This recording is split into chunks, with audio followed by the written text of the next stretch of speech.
तो इसे टूट जाए, क्या बनेगा, Na पॉजिटिव और SO4 निगेटिव बन गया। तो दो तरीके एनायन हो गए।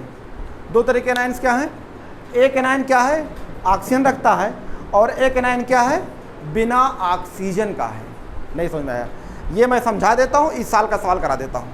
जब कोई भी इलेक्ट्रोलाइट लोगे तो उसमें तोड़िएगा तो दो तरीके एनायन मिलेंगे। एक एनायन ऐसा होगा जिसके पास ऑक्सीजन नहीं होगा, जैसे Cl-, Br-, I-, ऐसे करके होंगे, H- ऐसे करके होंगे। और एक एनायन ऐसे होगा, जैसे मान लो सोडियम हाइड्रोक्साइड को तोड़ा तो OH निगेटिव यानी OH एनायन है, वो रखते हुए है। एक एनायन ऐसा होगा जो SO4 - 2 है। एक एनायन ऐसा होगा कि मान लो ClO4 - 2 है या 3 है। तो एक एनायन ऐसा होगा जो बिना ऑक्सीजन का होगा, और एक ऑक्सीजन ऐसा होगा जो ऑक्सीजन रखता होगा एनायन। अगर ये वाला कहीं पड़ा है, ध्यान रखिएगा, और यही इस बार आया था, अगर ये वाला पड़ा है तो वहाँ से टूट के ऑक्सीजन जाएगा। ये लाइन लिख लो, मैं क्वेश्चन कराता हूँ। और अगर कोई एनायन ऐसा है जो ऑक्सीजन नहीं रखता है तो बिना सोचे समझे उसी एनायन को भेज देना। देखिए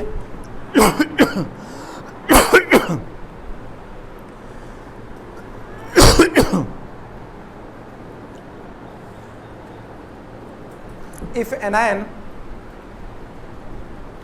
anion contain oxygen, अंडरलाइन कर लो, ध्यान रखना, मैं क्वेश्चन कराने जा रहा हूँ।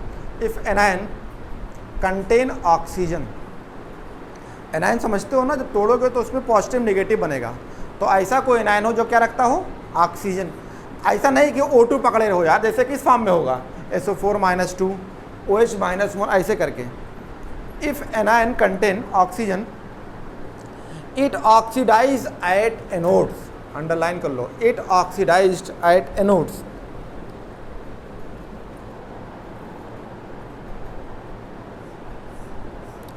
एनाइज एट एनोड्स, या ब्रैकेट में लिख लो। मान लो कभी कभी ऐसा भी हो सकता है कि सल्फेट नहीं है, H2O ही टूटा, तो H2O से क्या निकलेगा, OH। तो ये अलग से आपको लिखा देता हूँ, लिखो, water will oxidised, water will oxidised.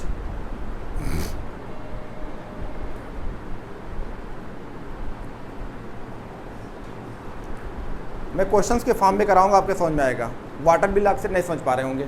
जैसे मान लीजिए आपने कोई चीज़ तोड़ा, वो कंप्लीट एनायन रखे हुए है, यानी OH में है या सल्फेट के फॉर्म में है, या ठीक है, या SO3 के फॉर्म में है, तो आपको लगेगा कि ऑक्सीजन है, और ऑक्सीजन नहीं भी रहे तो आप डायरेक्ट क्या भेज देंगे, उसी एनायन को। तो यहाँ एक लाइन लिख लो, फिर मैं क्वेश्चन कराता हूँ, मैं क्लियर हो जाएगा। लिखो एक line, if anion have no oxygen, दोनों एक साथ लिखा देता हूँ, फिर क्वेश्चन कराता हूँ। If anion have no oxygen, if anion have no oxygen, तो जब ऑक्सीजन नहीं रखेगा तो कोई दूसरा एनायन होगा। तो दूसरा एनायन किस फॉर्म में होगा, F-, Br-, Cl-, I-, ये भी तो एनायन है लेकिन ऑक्सीजन नहीं रखते हैं। तो लिखो, if anion have no oxygens like Cl-, Br-, I-, H-, etc. It will oxidized at anodes. It will oxidized at anodes. It will oxidized at anodes, not waters. Water नहीं टूटे, अगर वाटर टूटेगा उससे OH आयन निकलेगा, लेकिन OH ion oxidise नहीं होगी, not waters. पहला एग्जाम्पल इसी पे, जैसे मान लीजिए अभी मैंने कराया था वही दोबारा करता हूँ, 2-3 और एग्जाम्पल लेता हूँ। जैसे मान लीजिए आपको सिंपल तरीके से, आपका मान लो KI है, और KI किस फॉर्म में है, इक्वस के फॉर्म में। तो KI पहले क्या होगी, टूटेगी। तो टूटेगी, जब इसको इक्वस में डालोगे तो टूटेगी। तो इससे क्या बनेगा, K पॉजिटिव और I नेगेटिव, ये इक्वस फॉर्म में होंगे। जब इसको पानी में डाला, साथ में आपका क्या टूटेगा, वाटर भी पानी में डालोगे तो पानी पड़ा ही हुआ है, पानी का डालेंगे तो अलग इक्वस है ही है, यानी इसी में है। तो इससे क्या निकलेगा, इससे निकलेगा H पॉजिटिव और क्या निकलेगा OH नेगेटिव। तो ये आपका ये OH नेगेटिव निकला और H पॉजिटिव निकला। अब आप जाओ अपने ट्रिक पे, क्या है लिख आ गया K आ गया, तो K जाएगा नहीं। तो जब ये K पॉजिटिव नहीं जाएगा तो कौन पॉजिटिव जाएगा, ये नहीं समझ में आया। तो ये पॉजिटिव है तो कहाँ जाएगा, नेगेटिव वाले पे, और नेगेटिव का नाम क्या है कैथोड। कैथोड पे क्या होता है रिडक्शंस, तो H पॉजिटिव का क्या होगा रिडक्शंस होगा, ये रहा। तो ये कैथोड की कहानी होगी। और कैथोड पे कौन सी कहानी है, ये H पॉजिटिव का, एक इलेक्ट्रॉन ले लेगा, ये H में कन्वर्ट होगा, अगर इसे 2 H दे दोगे तो H2 बन गया। क्लियर, क्या हो गया, आपको साफ साफ दिखता है इलेक्ट्रॉन लिया है तो यहाँ पे क्या हुआ है रिडक्शंस, साफ साफ दिख रहा है। इलेक्ट्रॉन का लेना रिडक्शन कहलाता है, तो रिडक्शंस हुआ है, रिडक्शंस हो गया। अब आओ कंपेयर करते हैं। ये भाई साहब हमारे ट्रिक से चले गए तो इनके जगह कौन गया, ये।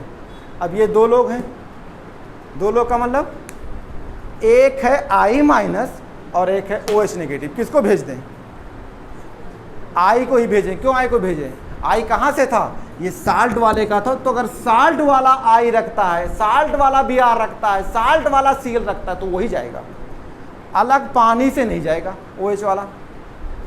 समझ में नहीं आया।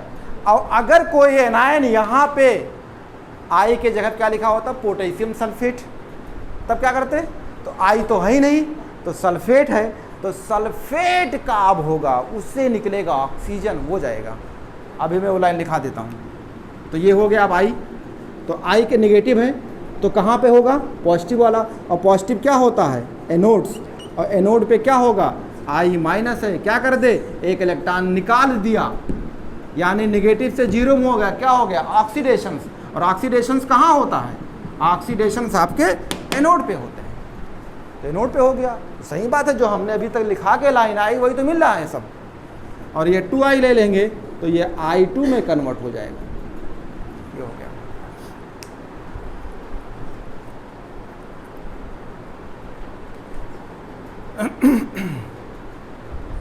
दूसरा एग्जाम्पल, अब इतना बड़ा नहीं सिखाऊंगा, ये तो ऐसे कर सीखते, अब 60 में सिखाने जा रहा हूँ एक लाइन के अंदर। जैसे अभी मैंने ये लिया, हम चेंज करने जा रहे हैं इसको। क्या चेंज करेंगे, एग्जाम्पल बदल दे थोड़ा सा। जैसे मान लीजिए आपका सोडियम सल्फेट हो या फिर H2SO4 हो, ये भी हो सकता है। तो इसे टूटेगा, तो ये टूटेगा, तो यहाँ पे हम 2 तीर लगा दिया, तो 2 तीर लगेंगे। एक से क्या होगा, एक पे होगा कैथोड्स, एक और एक पे क्या होगा कहानी एनोड। हमने यहाँ कैथोड क्यों लिखा, क्योंकि ये पॉजिटिव वाला है, तो पॉजिटिव किस पे जाएगा, नेगेटिव वाले के पास। अब इसको तोड़ोगे तो क्या बनेगा, Na पॉजिटिव और सल्फेट नेगेटिव। तो पढ़ो, लिख बे सर का नाम, यानी नाम आ गया, यानी सोडियम आ गया, तो सोडियम जाएगा नहीं जाएगा, तो सोडियम की कहानी ख़त्म। तो सोडियम से कोई मतलब नहीं, ये नहीं जाएंगे। तो जब ये टूटेगा तो साथ में क्या टूटेगी, पानी भी, तो पानी से क्या निकलेगा H पॉजिटिव OH नेगेटिव। तो पॉजिटिव वाला यहाँ पे कौन है H, तो H जाएगा, तो यहाँ पे क्या जाएगा H2 गैस निकलेगी। अब ये रिएक्शन हमने छोड़ दिया, शॉर्टकट कर दिया। आ रहा समझ में, यहाँ पे आते हैं, यहाँ से टूटेगा क्या मिलेगा, Na पॉजिटिव मिला, सल्फेट नेगेटिव मिला। अरे ये देखो, अगर आप Na2SO4 लेंगे तो ये टूटेगा तो बनेगा Na पॉजिटिव, और क्या बन जाएगा सल्फेट नेगेटिव। ये बताओ सल्फेट में है O है कि नहीं है, तो यहाँ से कौन जाएगा ऑक्सीजन। अब आपको मैं रटा उटा नहीं रहा हूँ, इसका मैकेनिज्म भी होती है, मैकेनिज्म याद कर क्या करोगे, इस बार का सवाल था। अरे क्या करोगे मैकेनिज्म पढ़ कर, रिएक्शन बैलेंस ही कर लिया तो कौन बड़ी तोप कर दिया। और कहाँ तुमको टीचर बनना है, तुम्हें डॉक्टर बनना है ना, और डॉक्टर टीचर में बहुत फ़र्क होता है। तो यहाँ से क्या निकलेगा ऑक्सीजन, और ये नेगेटिव वाला है तो कहाँ जाएगा, किसके पास जाएगा पॉजिटिव वाले, और पॉजिटिव कौन रखता है एनोड, तो कहाँ निकलेगा एनोड पे ऑक्सीजन गैस निकलेगी। तो यहाँ पे जो है वही जो एनायन रखेगा वही जाएगा, पानी वाले से नहीं मतलब है। समझ लो मेरी बात को कि अब पानी तो टूटा ही हुआ है, तो पानी के अंदर क्या क्या पड़ा है, तो दिखा देता हूँ दोनों यार। पानी भी टूटेगा तो पानी से क्या मिलेगा OH नेगेटिव, और क्या बनेगा H पॉजिटिव। ये दोनों पकड़ लिए, आपस में रिएक्शन कर लिए, क्या बन गया सोडियम हाइड्रोक्साइड। पानी के अंदर क्या डाला था तुमने, पानी के अंदर क्या डाला था सोडियम सल्फेट, तो तो पानी कैसी थी, न्यूट्रल, अब कैसी हो गई, बेसिक, बदली नहीं बदली। पानी को टच करोगे तो अब खट्टापन कुछ पता चलेगा, यानी मीठा हो गया, खट्टा हो गया, यानी खट्टा हो गया, यानी कैसी हो गई, बेस बन गई। पहले कैसे थी, बिना स्वाद वाली, गंधहीन, स्वादहीन थी, यानी कोई केमिकल चेंजिंग अब हो गई। जैसे डालेंगे तो क्या हो गया, बदल गया। बदलने का क्या मतलब है, कुछ रिएक्शंस हुआ होगा। रिएक्शंस का मतलब क्या हुआ होगा, ऑक्सीडेशन रिडक्शंस हुआ होगा। ऑक्सीडेशन रिडक्शन से अब सॉल्यूशन बेसिक हो गई। सोडियम नहीं गया, सोडियम कहाँ पड़ा है, उसी पानी के अंदर। OH कहाँ पड़ा है, उसी पानी के अंदर।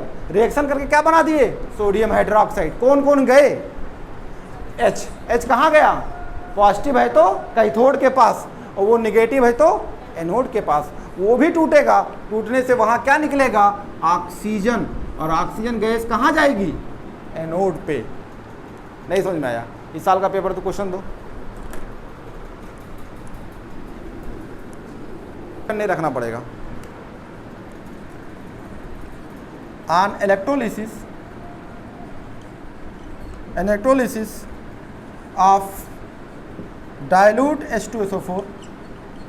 देखो अभी मैंने क्या बोला था, याद करो, हमने कहा था चाहे एनायन हो चाहे कोई स्ट्रांग एसिड या बेस ले लो सकते हो। Dilute H2SO4 acid using platinum PT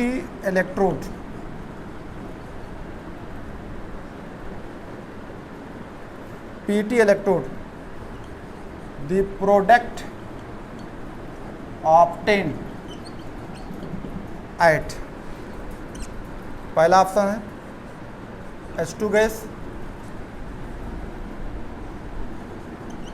hydrogen gas, दूसरा ऑप्शन है ऑक्सीजन गैस, तीसरा ऑप्शन है H2S गैस, और चौथा है SO2 गैस। H2S गैस और चौथा ऑप्शन है SO2 गैस। एकदम सिंपल है, नहीं है? क्या पूछा है, on electrolysis of dilute H2SO4। Dilute तो कहने पड़ेगा, कहाँ मिलाया है, पानी के अंदर, और डाइल्यूट भी है। Using platinum electrodes the product obtain. हो क्या रहा है, इलेक्ट्रोलिसिस। इलेक्ट्रोलिसिस का मतलब क्या होता है, केमिकल चेंजिंग, यानी एनोड कैथोड पे क्या हो रहा है, ये तुमसे पूछा है। नहीं समझ में आया क्या, बस क्लियर हो गया। तो देखो ऊपर लिखा हुआ है, तो जब टूटेगा तो यहाँ पे क्या बनेंगे, H2SO4 टूटा, क्या बनेगा इससे, H पॉजिटिव और सल्फेट निगेटिव। ये दो हैं, दो कर दो। इनको नहीं पूछा, क्या पूछा कि आपको बताना है ये प्लेटिनम इलेक्ट्रोड। प्लेटिनम क्या होती है, PT क्या है, मेटल, किसकी हो, क्या बनाते हो, एनोड, और एनोड पे पूछा है। तो यहाँ घुमा दिया जरा सा, क्या घुमा दिया, PT कह दिया, राड का नाम ले लिया। नहीं समझ में आ रहा है, अरे यार एक मेटल होगी, नॉन मेटल होगी, तो मेटल की भी रॉड बनाए जाते हैं, और प्लेटिनम रॉड कह रहा हम इस्तेमाल कर रहे हैं, तो बताओ तोड़ो इसको। तो क्या करेंगे, दो ही चीज़ हो सकती है, या तो ये या तो ये। तो ये क्या है, एनायन। तो एनायन कहाँ जाएगा, किसके पास जाएगा, एनोड के पास, और एनोड को ना कह के इलेक्ट्रोड कह दिया। तो PT क्या है आपका, एनोड है। तो आओ देखो, ये करता तो ये कहा था कैथोड पे, तो कैथोड नाम ही नहीं लिया है, तो इसको हमें बताने नहीं है। अगर कोई एनायन ऑक्सीजन रखता है तो यहाँ से क्या निकलेगी, ऑक्सीजन। तो यहाँ से क्या बनेगी, ऑक्सीजन, और कहाँ चली जाएगी, नहीं समझ में आया, तो कौन सा गैस जाएगी, ऑक्सीजन गैस। ये नहीं समझ में आया, फिर बताएं। पानी का लेन देन, तो पानी तो टूटती है। अरे यार पानी भी टूटेगी और जो लिए वो भी टूटेगी। तो जिसको जब आप लिए हैं तो पहले उसमें देखो, अगर उसमें कोई कैटायन लिक बेस सरका नाम से मैच कर रहा है तो वो नहीं जाएगा, तो किसको ले लो उसके जगह पे, हाइड्रोजन को। अगर कोई एनायन Cl है, Br है, H है, ये सब हैं, तो इन्हीं को भेज देना। अगर ये नहीं है तो कौन होगा, सल्फेट होगा, कौन होगा, नाइट्रेट होगा, कौन होगा, SO3-, ये सब होंगे। तो इनमें से क्या निकाल लेना, ऑक्सीजन को भेज देना। अब कहाँ चला जाएगा, अरे नेगेटिव है तो कहाँ जाएगा, पॉजिटिव वाले के पास, यानी एनोड के पास चला जाएगा। सिंपल नहीं है क्या। तो इन्होंने मेटल को डाल दिया, मेटल को PT बोला, और ये PT को क्या बोलोगे, एनोड है, बस आंसर हो जाएगा। सिंपल सा सवाल था ये। कितना रहेंगे